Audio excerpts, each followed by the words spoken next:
Si tu as déjà pensé je suis une malchanceuse en amour, cet épisode est pour toi. Et si le problème n'était pas que l'univers est contre toi, mais plutôt que tu répètes un scénario intérieur sans te rendre compte. Aujourd'hui, on va voir pourquoi tu finis toujours avec le même genre de personne. On va parler de ces phrases que tu dis à ton meilleur ami à 2h du matin et de quelle façon elles influencent sur toi et sur les personnes que tu choisis. Et de toutes ces petites choses que nous devons changer de notre façon de penser et d'agir pour retrouver un amour plus sain et plus stable. Installe-toi et respire. Tu n'es pas malchanceuse en amour. Tu es en train d'apprendre à écrire une nouvelle histoire. Bienvenue dans notre action française.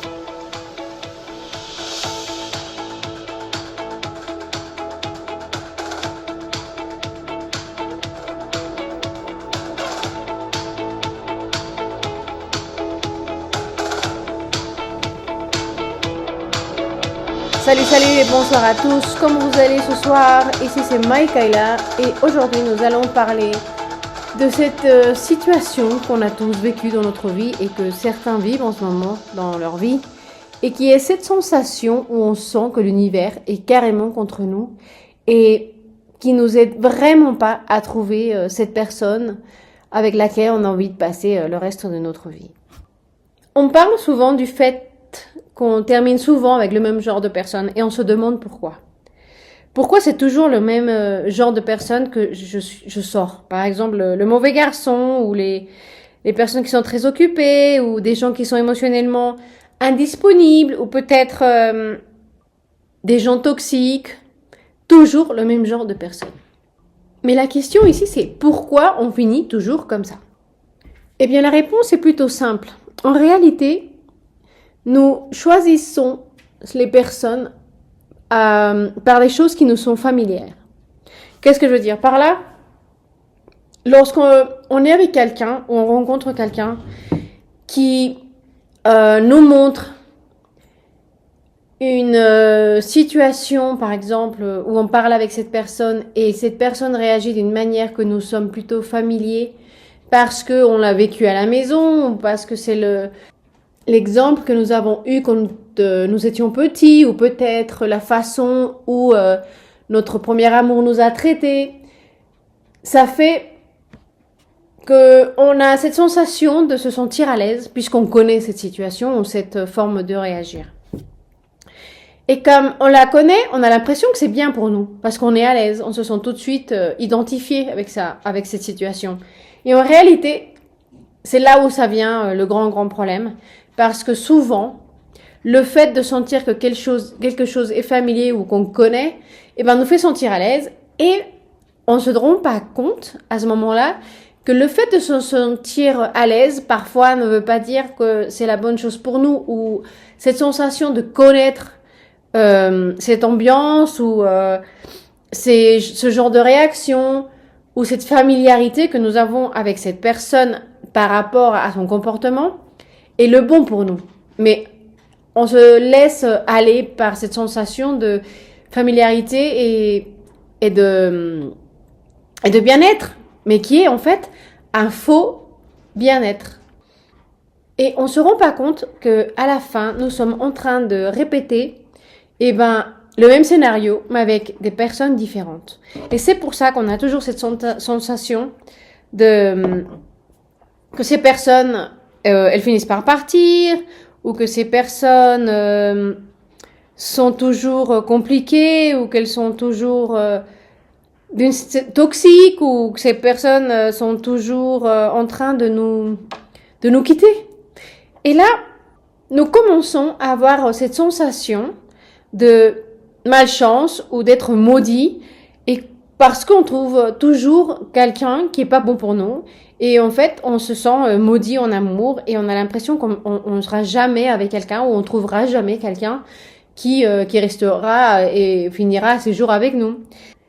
Et comme notre esprit ne fonctionne pas comme un juge qui cherche la vérité, mais plutôt comme un avocat qui essaie de monter un grand dossier pour prouver que son histoire ou notre histoire est, dès le départ, est la correcte pour nous, eh ben, on a vraiment l'impression qu'on n'a rien compris de notre histoire et qu'on trouve toujours, même si on a l'impression que cette personne est complètement différente des autres, on finit toujours par se rendre compte que non, c'était pas ça. On a fini quand même avec une personne toxique ou une personne qui a fini par nous quitter ou une personne qui était le reflet même de l'ex que nous voulions plus avoir dans notre vie. Il faut aussi se rendre compte que c'est une certaine manière, même quand on se rend compte qu'on finit toujours avec ce même genre de personne, il y a quand même quelque chose qu'on fait souvent avant même d'être avec cette personne. On a cette tendance, et je dis on en général, parce que la plupart d'entre nous faisons cette erreur, commettons cette erreur, c'est qu'on aime bien cette personne, en général, qui nous fait sentir des papillons dans le ventre, comme si c'était des feux d'artifice, et ça nous donne aussi cette impression d'excitation, d'émotions fortes. Et bien évidemment, on les aime, ces émotions fortes, parce que une des choses qu'on aime bien lorsqu'on commence à connaître quelqu'un et à sortir avec cette personne, c'est justement ces émotions fortes qu'elle nous fait sentir. Mais malheureusement, on se rend pas compte que souvent on se laisse trop mener par ces émotions. Et à la place de faire attention aux actes de cette personne et à la façon où elle agit ou à la façon où elle nous traite, on baisse nos standards et on la laisse faire ce que nous n'aimons pas faire, à la place d'être honnête et dire tout de suite ce que nous aimerions avoir dans cette relation et d'avoir nos limites très claires dès le départ, parce que nous avons peur, comme on l'a déjà dit souvent dans ces podcasts, peur à perdre cette personne. Mais le problème est que on se rend pas compte qu'on a quand même d'autres gens à côté de nous qui sont peut-être pas aussi spectaculaires, on va dire, qui nous rendent pas les mêmes sensations, les mêmes feux d'artifice, peut-être même les mêmes papillons. Et à la place de nous rendre des sensations comme des feux d'artifice, on va dire que ces personnes, c'est comme des pétards. C'est pas si excitant, mais elles sont plus constantes avec nous. Mais comme elles sont plus constantes, on a l'impression qu'on n'a pas besoin de courir après et de leur montrer que nous sommes beaucoup plus importants de ce qu'ils veulent voir les autres. Et qu'est-ce que je veux dire par les autres? Les gens qui nous donnent ces sensations de feux d'artifice. Mais en même temps, les gens qui nous donnent souvent ces feux d'artifice aussi excitants et merveilleux, ce sont les personnes qui nous donnent de l'anxiété, qui nous laissent pas être tranquilles, qui nous font sentir des moments où mais pourquoi elle m'appelle pas, et on commence à se sentir un peu utilisé, ou peut-être on commence à se sentir un peu abandonné ou laissé ou oublié. Et les personnes qui nous donnent que des petits pétards comme ça, ces personnes-là, elles sont constantes dans nos vies. Elles nous appellent, elles nous montrent qu'elles sont là, elles nous font voir qu'on peut compter sur elles. Et au lieu de mettre notre attention à ces gens-là, qui sont vraiment là pour nous, on pense que la personne qui joue la difficile, c'est celle-là qu'on doit chasser. Et en fait, c'est là où on se trompe. Au lieu d'être avec une personne qui nous fait voir qu'on peut être en paix, qu'on peut être tranquille, qu'on peut s'amuser, qu'on peut être heureux, qu'on peut se sentir à l'aise, on cherche cette personne qui nous rend mal à l'aise avec toutes ces façons de se manifester d'une façon, par exemple, de disparaître pendant 1 semaine, 2 semaines, 3 semaines, et nous dire avec un petit texto qu'elle nous aime bien, mais qu'elle était occupée, mais on lui a quand même manqué. Et en fait, cette personne, la seule chose qu'elle est en train de faire, c'est de envoyer un petit texto pour savoir si on est toujours là pour lui au moment, ou pour elle, au moment où cette personne, elle a plus personne à côté, parce que peut-être son plan n'a pas marché. Elle veut toujours savoir qu'on est toujours là au cas où. Tandis que les autres personnes, elles nous ont montré constamment qu'elles sont là pour nous aider, pour nous soutenir. juste pour aller au cinéma, juste pour parler, juste pour aller se promener, pour passer du bon moment, pour juste aller boire un café. Elles sont constamment avec nous. Et c'est là où on commet l'erreur et on évite de changer cette tendance à toujours chasser les mauvaises personnes. Et c'est pour ça qu'on continue toujours à appeler, en fait, d'une certaine manière, par nos pensées, à la personne qu'on veut éviter. La réalité ici, c'est que nous choisissons pas seulement par le genre de personne que nous aimons bien, mais aussi par l'histoire qu'on se raconte sur l'amour et sur nous-mêmes. Quel genre de phrases? Les phrases typiques, vous savez, je suis peut-être un peu trop compliquée, ou personne ne reste avec moi, je suis maudit, je suis maudite, ou je suis maudit dans l'amour, personne ne m'aime, je suis pas assez bien pour être avec quelqu'un. Et le problème de se dire ces phrases-là, c'est qu'on les dit, c'est pas qu'on les dise, mais c'est qu'on les vit en fait. Et qu'est-ce que je veux dire par là? C'est que le fait de penser ces phrases, eh ben, on se met dans cette situation où on les rend en fait une réalité dans notre vie, pardon. Et on doit changer cette façon de penser en fait. Si par exemple on pense toujours je n'ai pas de chance dans l'amour, eh ben il est très fort probable que nous allons finir par, comme je disais tout à l'heure, à ignorer la personne stable, la personne qui est claire, la personne qui répond vraiment, et on va courir après celle qui est floue, celle que je vous disais tout à l'heure. La personne qui nous donne de l'anxiété, de la personne qui est floue, de la personne qui à un moment est chaude, de cette personne qui est compliquée et en même temps elle peut être très froide en même temps, mais très câline une heure après. Et c'est là où notre esprit, comme il a l'habitude de ces genres de situations, il se sent d'une certaine manière à l'aise, même si notre corps nous dit qu'on est mal à l'aise. Mais malheureusement, on continue à lui courir après. Et alors, évidemment, quand cette personne part, on se dit « Ah bah voilà, je suis maudite » ou « Je suis maudit ». Encore la même histoire, la même fin, il est parti ou elle est partie. Donc moi, je vous invite à faire un petit exercice. Et c'est surtout de vous poser cette question. Quelle est cette phrase que je me répète constamment en relation à ma vie amoureuse? Pas la version que tu dirais par exemple sur Instagram ou dans les réseaux sociaux, plutôt la vraie question ou la phrase que tu répètes à chaque fois à ton meilleur ami ou à ta meilleure amie lorsque tu parles de tes problèmes d'amour. Cette phrase que tu pourrais appeler ta meilleure amie ou ton meilleur ami à 2h du matin et lui dire « Écoute, j'ai ce problème-là, ma vie amoureuse est… » Et c'est quoi cette phrase que tu te répètes? Pourquoi je te dis ça? Parce que cette phrase-là, c'est la phrase qui définit ce que tu dois changer dans ta façon de penser pour changer cette attraction que tu as par rapport à ces personnes qui sont toujours les mêmes, avec une tête différente. Et pourquoi je te dis ça? Parce qu'on entend souvent qu'il faut manifester dans la vie. Manifester plein de choses, manifester de la richesse, manifester du travail, manifester de l'amour, manifester tout ça. Tout et n'importe quoi. Et qu'il faut faire une liste, ou il faut visualiser quelque chose, ou se demander qu'est-ce que je voudrais demander à l'univers et la répéter, je sais pas, 3 fois ou 4 fois pour que ça se fasse réalité.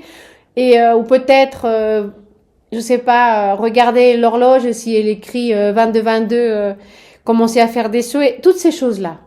Et c'est très bien de manifester, mais il faut savoir les manifester de la façon correcte.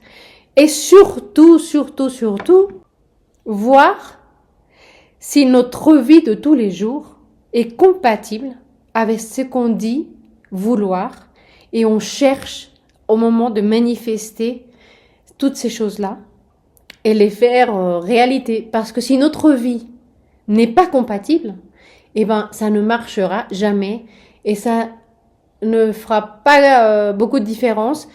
Tout ce qu'on va manifester, si on ne change pas notre façon de vivre pour les rendre compatibles. Parce que même lorsqu'on manifeste, on doit travailler d'une manière parallèle à faire que les choses fonctionnent d'une manière normal. Parce que c'est bien de demander des choses, mais comme d'habitude, si on fait pas le travail, les choses ne vont pas du tout avancer. Et qu'est-ce que je veux dire par là? Eh ben, c'est simple. Si par exemple, une de nos manifestations est oh, j'ai vraiment envie d'avoir une relation saine. C'est très bien.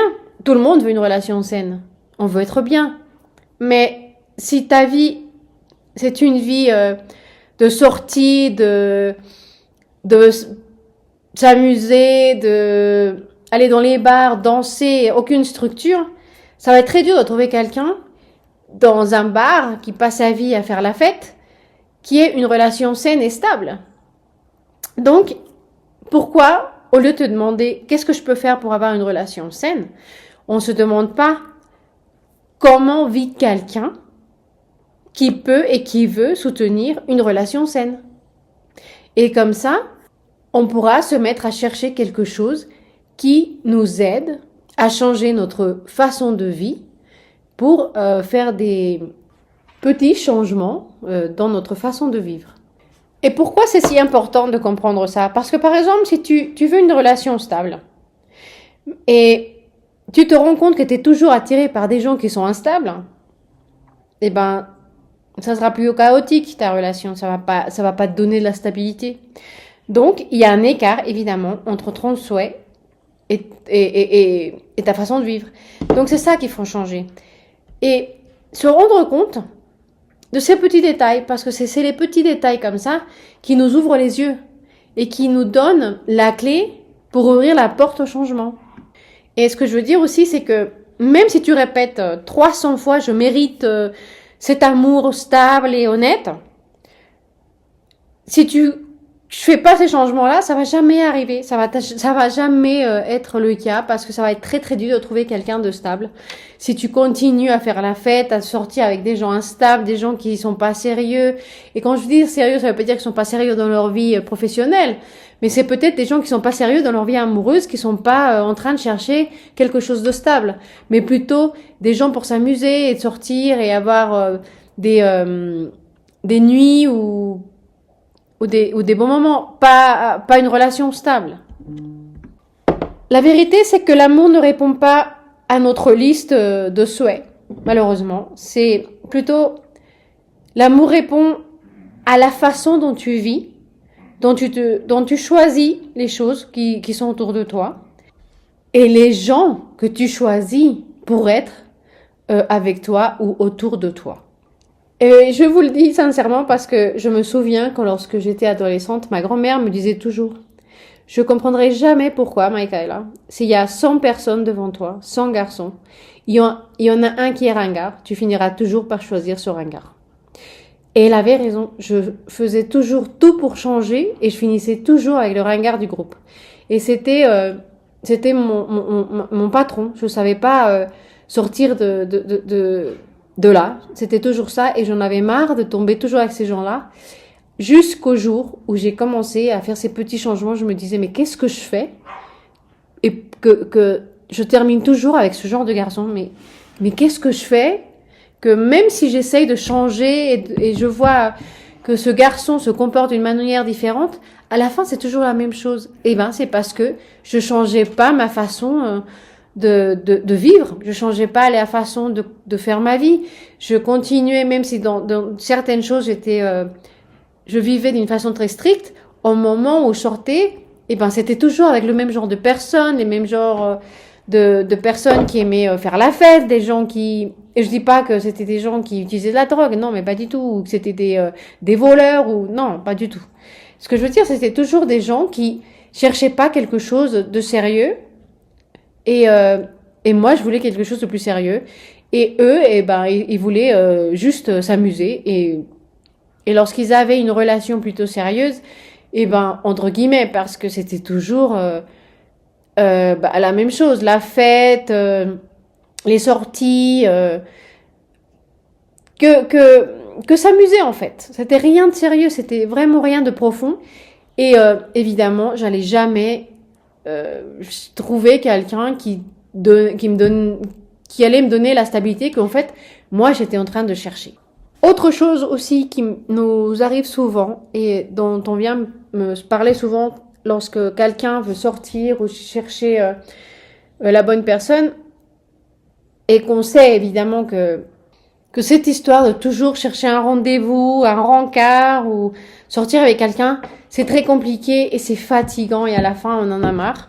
Et me disent qu'ils ont envie de trouver quelqu'un. Quand je leur demande s'ils sont en train de faire quelque chose pour rencontrer quelqu'un, genre sortir, je sais pas, faire de l'exercice dans un gym ou aller quelque part pour rencontrer des gens, ou ils vont aussi part dans les réunions de ses amis ou s'ils participent, et ils me disent que non. Eh ben, il y a une vérité très peu romantique sur les couples, et je vais vous la dire tout de suite, c'est que malheureusement, la plupart des couples ne se rencontrent pas par magie. Et comment il faut faire pour rencontrer des gens? Eh ben, il faut sortir. Et qu'est-ce que je veux dire par sortir? Il faut aller quelque part, dans les réunions avec des amis, ou peut-être être un peu plus ouvert lorsqu'on va dans un café, ou même des fois on rencontre des gens quand on va faire de la gym, au gymnase, on rencontre des gens. Mais des fois, on n'a pas envie de parler, ou on est avec nos écouteurs, et ça fait que les gens ne s'approchent pas de nous parce qu'en fait, eh ben, ils nous voient avec nos écouteurs, ça sert à rien. Ça veut dire que nous, on veut être tout seul et qu'on veut pas être dérangé. Et moi, je vous pose une question. Comment voulez-vous connaître des gens si tout ce que vous faites se contredit? Je veux connaître des gens, mais lorsque je vais faire de l'exercice, eh ben, personne s'approche et je parle avec personne parce que j'ai mes écouteurs. Et si on changeait le fait d'avoir des écouteurs et essayer de connaître les gens qui sont autour de nous, eh ben peut-être qu'on connaîtra quelqu'un qui pourrait peut-être être la bonne personne. Et peut-être si on va dans des réunions avec nos amis, on pourrait rencontrer quelqu'un qui a des connaissances et des amis en commun, qui pourrait donc avoir certaines choses en commun avec nous, et peut-être même nous ouvrir la porte de trouver une relation avec cette personne. Et autre chose que je veux être très claire, c'est que la plupart des gens se rencontrent lorsqu'ils ont cette habitude de se rencontrer toujours au même endroit. Qu'est-ce que je veux dire par là? Eh ben, si vous allez toujours au café du coin, il est très fort probable que vous allez trouver quelqu'un qui va au même café que vous, et qui, cette personne, à force de vous rencontrer dans le café, essaye d'avoir une conversation avec vous, ou peut-être, même, c'est pas qu'elle essaye, mais cette familiarité de vous voir tout le temps dans le café finisse par vous dire bonjour, ou vous finissez par lui dire bonjour. Par exemple, on va dire, vous allez dans un café, et vous partez travailler souvent à cet endroit-là, prendre un petit café pendant que vous faites un peu de travail de bureau. Et cette personne, elle va souvent aussi prendre un café et lire un livre. Et c'est par rapport, je sais pas, peut-être entre 16h et 18h, tous les jours, ou peut-être 3 fois par semaine, vous trouvez cette personne-là à la même heure. Il est très fort probable que voir cette personne constamment, à la même heure, 3 fois par semaine, eh ben, finisse par être vraiment, vraiment quelque chose de très familier, et que vous, peut-être par accident, ou parce que vous avez décidé de dire bonjour à cette personne, puisque maintenant, vous la voyez basiquement toutes les semaines, de lui dire bonjour. Et ce petit bonjour peut ouvrir des portes à trouver la bonne personne. Donc, ce que je veux dire là, c'est que être dehors et fréquenter des gens qui vont aux mêmes endroits que vous, ou qui sont même au bureau, hein, je veux dire, honnêtement, ça peut se passer au bureau. On sait très bien qu'il y a des gens qui travaillent tellement que pour eux, c'est très difficile de rencontrer des gens qui sont en dehors du bureau. Ou peut-être même si vous sortez avec des amis du bureau, parce que les amis du bureau, eux aussi ont des amis en dehors du bureau, peuvent être le pont pour connaître quelqu'un d'autre que vos amis du bureau vous ont présenté. Mais si vous refusez toujours de sortir ou de rencontrer des gens, ça va être très, très compliqué de trouver la bonne personne. Parce que je sais qu'on veut toujours rencontrer, comme dans les films, les gens dans les vacances ou dans un voyage ou dans un bar comme ça, comme dans les films. Cet amour avec cette personne qu'on a vue et c'était l'amour fou au premier regard. Je ne veux pas dire que ça n'existe pas, mais on va dire que 90% des cas, c'est pas comme ça que ça se passe. Il y a des gens qui ont vécu ça. Oui, il y a des gens qui ont connu leur mari ou femme comme ça. Je ne dis pas le contraire. Mais malheureusement, c'est pas souvent comme ça que ça se passe. Donc, moi, mon conseil, si vous voulez vraiment trouver quelqu'un, sortez. Allez connaître des gens. N'ayez pas peur de dire bonjour à quelqu'un de nouveau au travail. N'ayez pas peur de dire bonjour à quelqu'un que vous trouvez ou vous voyez souvent dans la salle de gym. N'ayez pas peur de dire bonjour à quelqu'un que vous voyez souvent, je sais pas, quand vous allez nager tous les matins ou courir le matin, je sais pas. Ou dans le café, comme je vous disais tout à l'heure. Franchement, c'est la seule façon où vous allez trouver quelqu'un qui va peut-être vous changer aussi la façon de voir la vie ou peut-être d'avoir des relations parce que si vous terminez, vous avez décidé de plus sortir puisque vous êtes fatigué de toujours finir avec le même genre de personnes, et ben peut-être en connaissant des gens qui sont différents, dans une ambiance différente à celle où vous étiez habitué à rencontrer des gens, peuvent vous aider à trouver des gens différents. Qu'est-ce que je veux dire par là? Eh ben peut-être que avant, les gens que vous fréquentez, c'était des gens qui étaient toujours en train de faire la fête, à traîner dans les bars, dans les discothèques, toujours la fête, à passer le temps à trouver des problèmes. Je sais pas, on va dire ça. Et que maintenant, vous avez changé vos fréquentations. Et ça ne veut pas dire que vous ne les voyez plus, mais vous les voyez moins souvent, puisque maintenant, vous êtes fatigué de sortir comme ça. Et de faire la fête, vous avez décidé que vous voulez une vie plus calme, et donc vous avez fait ce petit changement. Et maintenant, vous vous rendez compte que vous aimez beaucoup faire de l'exercice, et vous avez décidé d'aller dans une salle de gym. Ben voilà. La personne que vous allez peut-être trouver dans la salle de gym, puisqu'elle fait attention à son corps aussi, peut aussi vous aider à trouver une personne totalement différente avec d'autres intérêts complètement différents à ceux que vous aviez avec le groupe d'avant. Ou peut-être si vous aimez bien le vin et vous avez envie d'apprendre un peu plus à fond sur le vin, vous pouvez aller prendre un cours et peut-être là, vous allez peut-être rencontrer quelqu'un qui a des intérêts différents à ceux qui vous étiez habitués avec le groupe d'avant. Et comme vous êtes en train tous les deux d'apprendre sur le vin, vous savez déjà que vous avez déjà quelque chose en commun.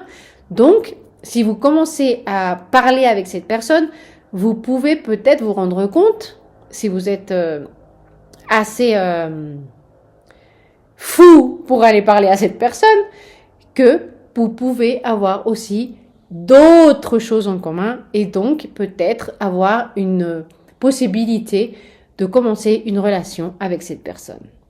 Et oui, je sais que notre cerveau a cette tendance à se détendre lorsque nous sommes dans un endroit ou une situation qui est familière. C'est vrai. Mais il y a autre chose aussi qui est très importante. Et ce que je vous disais tout à l'heure, que c'est pour ça qu'il faut il faut faire plutôt très attention à ce qui est familier.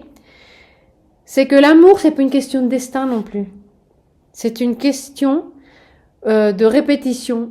Et par répétition, ce que je veux dire, c'est que les possibilités de trouver quelqu'un, c'est dans les endroits où vous allez souvent, où votre présence se répète plusieurs fois. Par exemple, comme je disais, les salles de gym, les cafés, les endroits où vous fréquentez souvent, le travail, tous ces endroits-là, c'est les endroits où on va avoir plus de possibilités de trouver quelqu'un. L'amour ne se montre pas seulement quand on est prêt. C'est ça notre problème. On veut aussi trouver l'amour quand on est prêt. Mais il se montre quand on est joignable. Qu'est-ce que je veux dire par quand on est joignable? Quand on est ouvert au monde, quand on est ouvert à recevoir les opportunités avec les bras ouverts.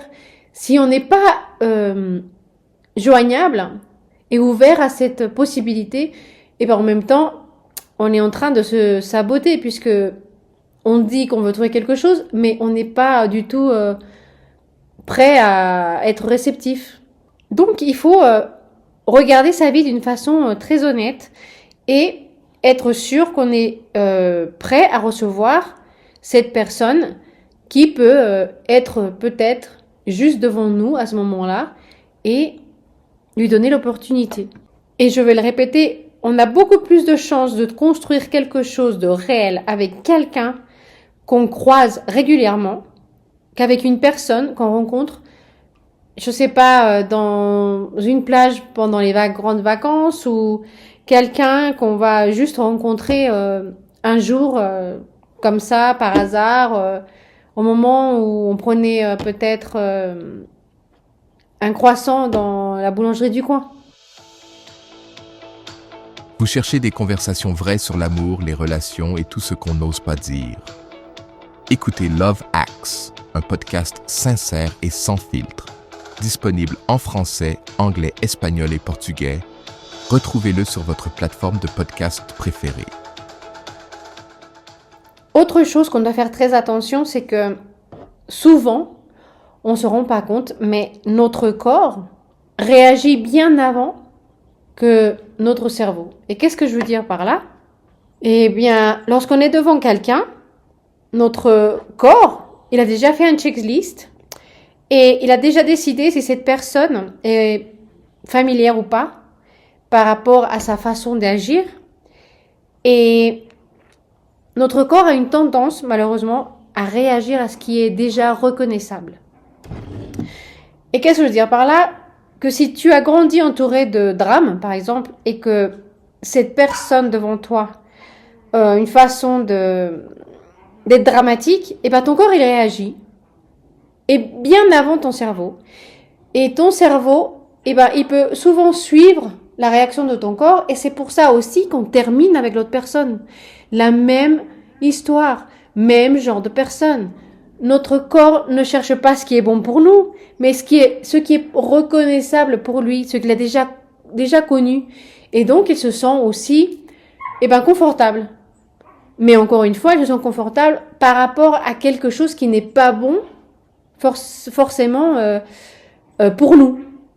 Et là aussi, encore une fois, lorsqu'on rencontre quelqu'un, n'importe où, même, on va dire, on va changer nos habitudes, on a commencé à aller au café, on a commencé à aller à la salle de gym et on a décidé qu'on allait arriver avec les bras ouverts à connaître des gens.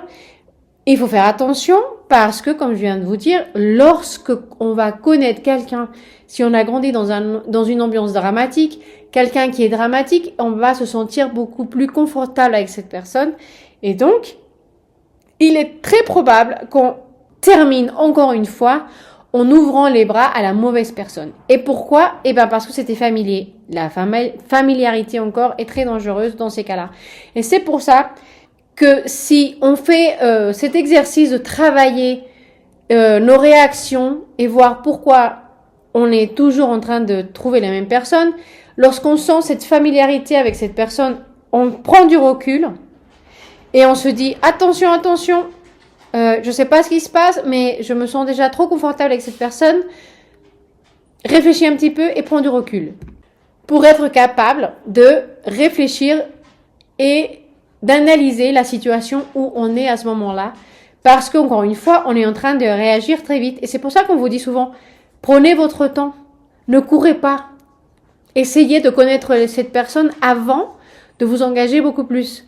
Parce que là, encore une fois, si on court avec cette personne parce qu'on sent cette familiarité et qu'on veut quelqu'un qui soit pas dramatique, mais on est en train de tomber dans ses anciennes habitudes avec les gens dramatiques, c'est parce que, on n'a pas la conscience de s'arrêter et de prendre du recul et d'analyser la situation, ou parce que, encore une fois, nous sommes en train de courir et de s'éloigner des personnes qui nous donnent la tranquillité. Et qu'est-ce que je veux dire par là?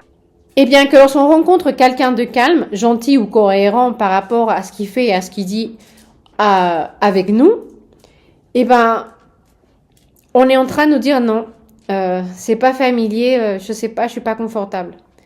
Mais en même temps, on est confortable puisqu'on se sent en paix et en tranquillité avec cette personne. Mais on décide de partir. Et c'est là où il faut faire très attention. Et c'est pour ça que je vous dis, il faut vraiment faire une recherche interne pour savoir pourquoi on réagit comme ça. Et une fois qu'on sera capable de se rendre compte que on doit s'arrêter au moment où on sent quelque chose de familier et d'analyser cette situation, on pourra prendre le contrôle et se dire non, c'est pas ce que je veux. Je me rends compte que cette personne est vraiment dramatique et c'est ce que je veux surtout pas dans ma vie. Donc, je vais peut-être donner l'opportunité à cette personne que je viens de rencontrer à la salle de gym, qui est plutôt calme, sympa, avec un système de communication beaucoup plus calme et honnête que la personne d'en face. Parce que aussi, il y a une chose que je veux que je veux être claire aussi, très très claire, c'est qu'il y a beaucoup de gens qui sont pas accros à l'amour, mais sont plutôt accros au climat émotionnel qui leur est familier. Et qu'est-ce que je veux dire par là? Par exemple, les gens qui savent pas être tout seuls. Ces gens-là, ils ont cette tendance à être avec des gens qui savent pas être tout seuls non plus. Et pourquoi je vous le dis? Parce que lorsqu'on sait pas être tout seul et on a fini une relation, des fois, ou la plupart du temps, une semaine ou 15 jours après, quelqu'un leur a souri, ils sont déjà en train d'avoir une nouvelle relation.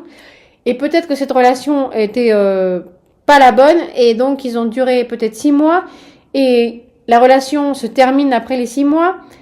Ils rencontrent quelqu'un d'autre qui leur a souri encore une fois et hop, ils terminent encore avec cette personne parce que cette personne leur a souri. Et là, c'est exactement ça. C'est une personne qui ne sait pas être tout seul, cherche quelqu'un qui ne sait pas être tout seul pour toujours avoir quelqu'un à ses côtés. Mais ça ne veut pas dire que cette personne soit amoureuse de cette personne ou qui était amoureuse de la personne avec qui elle était auparavant. Même si la personne avec laquelle il était auparavant ou elle était auparavant a été une relation de 20 ans. Ça veut juste dire qu'ils étaient accros à cette sensation d'avoir de l'amour qui n'était pas de l'amour, mais une sensation plutôt d'amour qui leur donnait cette sensation de, entre guillemets, de bien-être parce qu'ils n'étaient pas tout seuls. Mais cette personne, en fait, elle a peut-être perdu 20 ans avec la mauvaise personne parce que elle ne savait pas comment être tout seul. Elle n'a pas appris à prendre du recul, à se rendre compte de ses besoins et donc chercher la bonne personne qui allait lui combler vraiment d'une certaine façon les besoins qu'il voulait vraiment avoir dans une vraie relation amoureuse. Mais il était plutôt accro à cette sensation de familiarité et de bien-être lorsqu'il est avec quelqu'un et pas tout seul, parce que être tout seul pour lui, c'est quelque chose d'insupportable. Alors, mon petit conseil ici, c'est prenez du recul lorsque vous sentez ces feux d'artifice et posez-vous des questions de comment je me suis sentie après que je suis rentrée avec cette personne, d'être avec cette personne plutôt, excusez-moi. Est-ce que je me suis sentie calme ou plutôt en état d'alerte? Ou est-ce que cette personne m'a appelé? Est-ce que j'ai été anxieux après avoir eu un coup de téléphone ou un texto avec cette personne? Est-ce que je me sens calme après avoir été avec cette personne? Et là, vous allez vous rendre compte vraiment ce que vous sentez et ce qui est bien pour vous ou pas. Si vous avez senti de l'anxiété après d'avoir quitté cette personne parce que vous n'avez pas reçu un texto que vous avez envoyé, vous n'avez pas reçu la réponse à votre texto, commencez à vous poser des questions. Mais pourquoi je suis en train de poursuivre quelqu'un qui me donne de l'anxiété au lieu de faire attention à cette personne qui me fait pas rentrer en panique et qui me rend plutôt calme et qui me fait passer un bon moment et un bon temps et avec lequel je m'amuse. Peut-être que là, vous pouvez vous rendre compte de pourquoi vous choisissez mal à la personne, pourquoi vous aimez Pourquoi vous préférez cette personne qui vous donne de l'anxiété? Si vous n'aimez pas cette sensation, allez plutôt avec la personne qui est calme, qui vous rend cette paix et cette tranquillité que vous cherchez. Soyez cohérent par rapport à ce que vous voulez et ce que vous souhaitez avec ce que vous faites. Rappelez-vous aussi qu'un amour qui est bon pour vous, c'est pas un amour qui va vous donner des miettes. Un amour qui est pour vous, c'est pas un amour qui va vous rendre de l'anxiété, qui va vous faire sentir en état de panique à chaque fois. Je ne dis pas que sentir des papillons, c'est pas mignon et c'est pas génial. Mais pouvoir respirer et dormir et penser clairement, c'est beaucoup mieux, moi, je pense. Parce que quelqu'un qui te fait sentir que tu es en sécurité est beaucoup plus important que quelqu'un qui te fait juste sentir poursuivi ou obsédé au début. Quelqu'un qui te fait sentir en paix, en tranquillité, c'est beaucoup mieux que quelqu'un qui te fait entrer en panique. Tu n'as pas besoin d'une personne qui te donne un shoot d'adrénaline. Tu as besoin plutôt d'une personne qui te fasse sentir en paix, en sécurité, avec qui tu peux construire une vie, parce que tu veux être en sécurité dans ta vie. Tu veux pas quelqu'un qui te fasse sentir toujours de l'anxiété dans ta vie. Tu veux être avec quelqu'un qui va te faire sentir en paix, en sécurité, et qui te fera voir que tu peux construire une vie avec, pas un enfer avec. À la fin, tu n'es pas une personne malchanceuse ou maudite. Tu es en train de changer ton histoire après ce podcast. Enfin, c'est ce que j'espère. Qu'on va pouvoir t'aider à changer ton histoire, à changer tes réflexes, à changer tes climats émotionnels, à changer cette chose qui te fait toujours finir avec la mauvaise personne. Et qu'on va pouvoir t'aider à trouver la bonne personne, à changer tes habitudes, à trouver cet amour que tu cherches et que tu as tellement envie d'avoir dans ta vie. Tu as juste besoin de te rapprocher un peu plus à toi-même, à connaître tes limites et te dire non, c'est pas parce que c'est familier que c'est bon pour moi, et être capable de mettre le frein pour analyser ta situation. Et moi, je te promets qu'en changeant, mais je te dis pas de changer d'un coup, hein, tu peux aller doucement, et ça va être doucement que tu vas commencer à apprendre à changer tes habitudes, en apaisant ton système, en changeant doucement ton récit, en laissant le quotidien devenir un nouveau terrain fertile.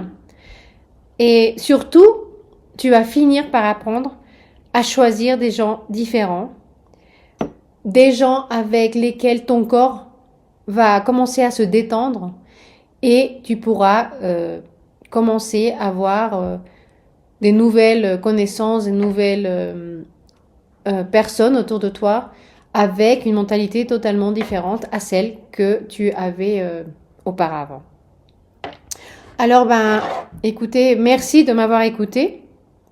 Et si cet épisode vous a parlé et vous avez des connaissances, des amis, des cousins, des cousines, des frères ou des sœurs qui vous croyez en ont besoin, écoutez, je vous remercierai si vous pouvez leur envoyer ce petit podcast et les aider à se rendre compte qu'ils ne sont pas des malchanceux en amour, mais que c'est plutôt des mauvaises habitudes qu'il faut changer et être capable de trouver l'amour que vous cherchez dans votre vie. Je vous dis à la semaine prochaine et merci d'avoir écouté Love Hacks au français. Allez, à la semaine prochaine. Ciao!